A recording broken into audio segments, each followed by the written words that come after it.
Jennifer Phillips asks, how do we as clergy pray, especially in relation to public worship? How or how well do we preside over and participate in the liturgy?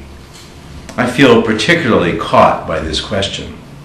As a new priest, I discovered the emotional and spiritual power of presiding at the Eucharist. I remember saying once in a burst of enthusiasm that I would be happy if all I ever did was celebrate the Eucharist. And I still find the encounter with the faithful at the table to be deeply moving.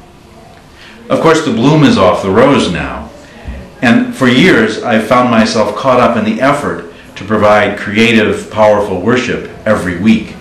Often I've been too busy coordinating the players or obsessing about my sermon to pay much attention to my own need for worship. Often I end Sunday feeling tired, perhaps satisfied with the worship, but not myself fed. I think that's why music is so important to me in the liturgy. When I sing, I can really let go. I don't have to worry about leading. The Spirit can take me where it will. And that's also why I approach the celebration of the Eucharist each time as a new event. I try hard to be deliberate, to think about the words as I say them, to deliver them with the weight they deserve.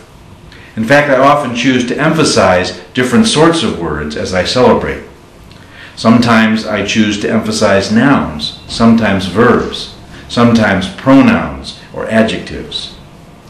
And I always remember that Eucharist is anamnesis, making present for the gathered community Christ's once and for all time sacrifice on the cross.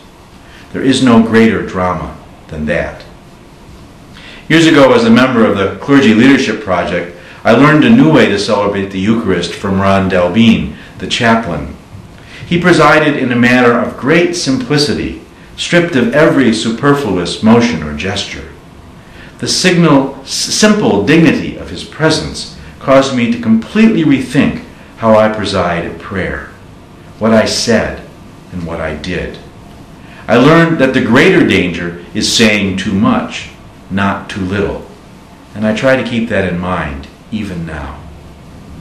I think that presiding at worship is the moment of greatest tension for us in our roles as priests and deacons, the time when our roles as presiders, as spiritual leaders, and as worshipers collide. Do you give thought to what feeds you in worship? Do you plan services not only with things that you like or prefer, but also things that challenge you, that stretch you, that move you? Do you seek to engage your heart as well as your head?